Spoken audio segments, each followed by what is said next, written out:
Anda kembali dalam program Spesial Dialog CNBC Indonesia bersama saya Syafina Sasyar. Acara ini diselenggarakan berkat kerjasama CNBC Indonesia dengan Badan Pengelola Dana Perkebunan Kelapa Sawit BPDPKS. Pemerintah membebaskan pungutan pajak ekspor atas minyak kelapa sawit atau crude palm oil dan turunannya. Tarif pajak 0% ini berlaku sejak 15 Juli kemarin hingga 31 Agustus 2022.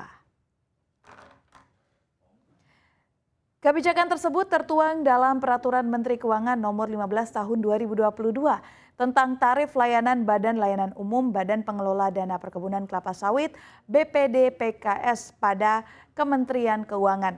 Dengan dibebaskan pajaknya diharapkan dapat mengurangi kelebihan suplai CPO di dalam negeri sehingga dapat mempercepat ekspor produk CPO dan turunannya.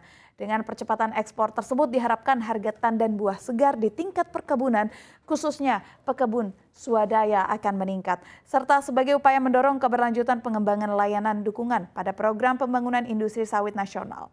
Menteri Keuangan Sri Mulyani Indrawati mengatakan setelahnya pada 1 September tarif akan berlaku progresif.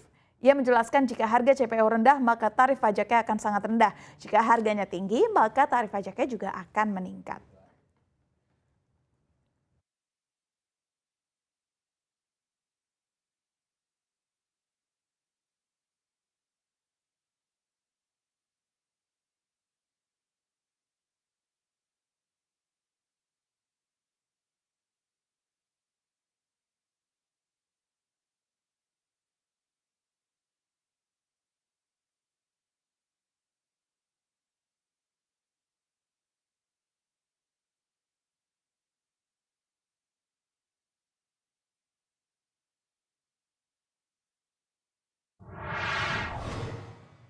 Menurunkan pajak ekspor atau tarif pajak ekspor menjadi 0 hingga tanggal 31 Agustus 2022. Jadi pajak ekspor diturunkan 0 rupiah, 0 dolar.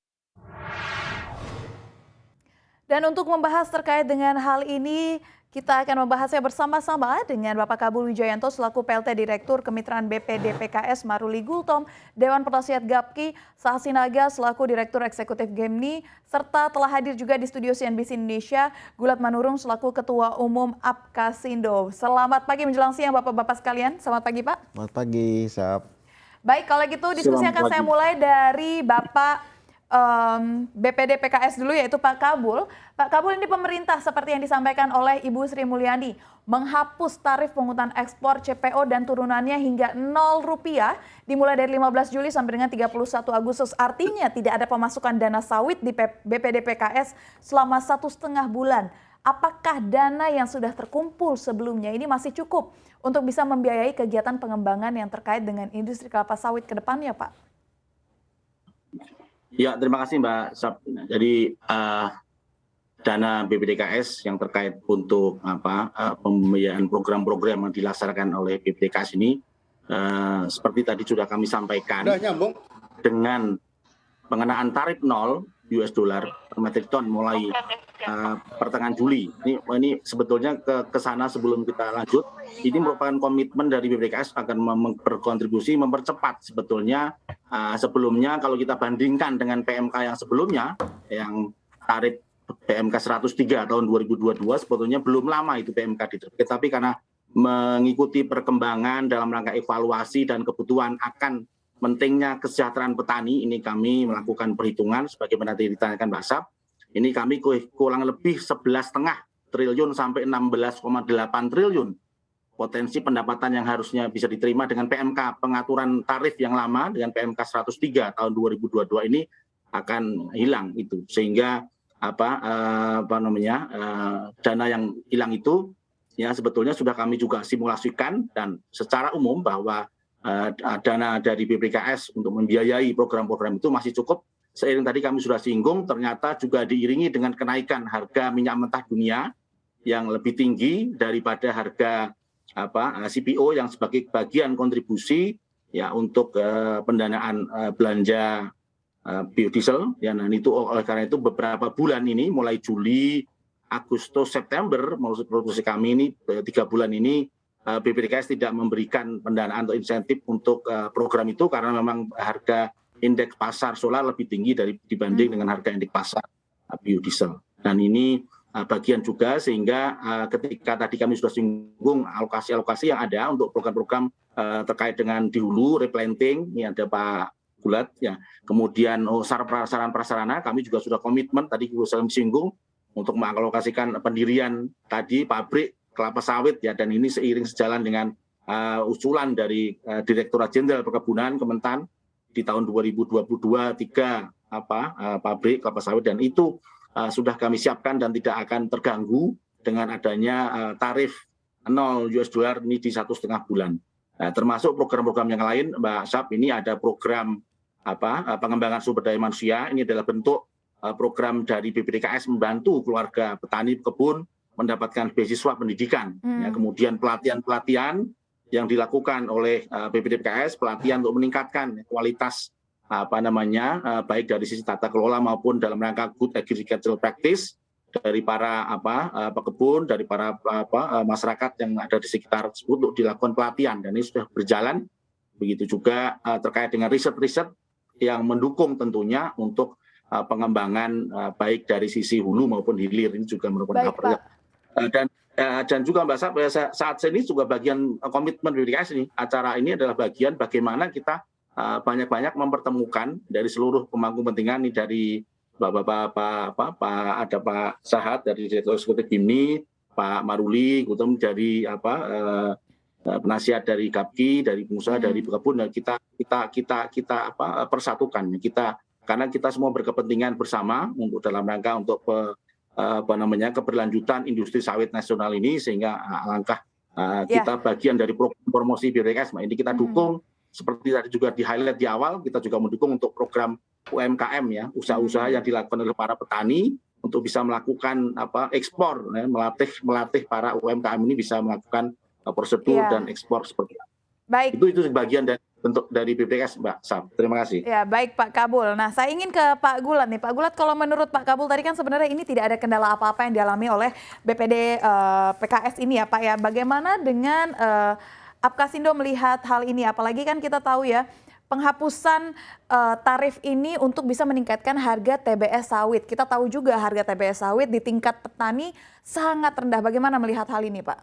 Ya, sebenarnya dengan menolkan pungutan ekspor ya, ini bukan kali pertama terjadi. Jadi nggak usah terkejut deh. Para industriawan itu biasa. Dulu juga pernah PE itu nol, situasional namanya. Dan ini terjadi. Saya pikir itu. Jadi BPD PKS cukup tangguh lah untuk itu, dan saya pikir BPD PKS telah menunjukkan kinerjanya yang luar biasa ya, terkhusus dalam menghadapi badai ini. Nah, kalau dikatakan pungutan ekspor itu sudah berpengaruh nggak setelah dinolkan? Kan ini nih. Nah, jadi kalau saya mendiskusikan ke teman-teman petani sawit dari Aceh sampai Papua, mereka mengatakan belum. Oke, jadi pungutan ekspor yang sudah diberlakukan saat ini belum berdampak apapun ya Pak? Berdampak harusnya. Setiap kenaikan Rp3.000 harga CVO itu harga TBS kami naik 1.000. Tapi hari ini naiknya baru Rp250. 750 kemana gitu. Nah itu. Oke, berarti belum berdampak signifikan ya Pak. Dan ini bukan kebijakan yang baru, namun sebelumnya juga pernah dilakukan. Baik, saya ingin ke Pak Maruli. Pak Maruli, bagaimana tanggapan Bapak Pak? Ini kan tadi Pak Gulat bilang bahwa belum memiliki pengaruh yang begitu signifikan. Bagaimana dari sisi pelaku usaha sendiri, Pak? Mohon dicatat, Bu ya, saya memang anggota pembina GAPKI, tapi saya tidak mewakili suara dari pembina ya. Jadi pribadi lah bilang ya.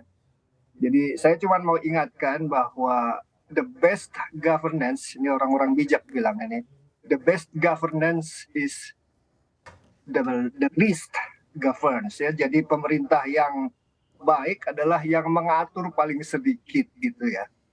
Saya ingat ketika pertemuan perkenalan dengan Menteri Pertanian zaman Gus Dur kalau nggak salah itu, Pak Bungawaran Saragih ya. Beliau bertanya ya, niatnya baik.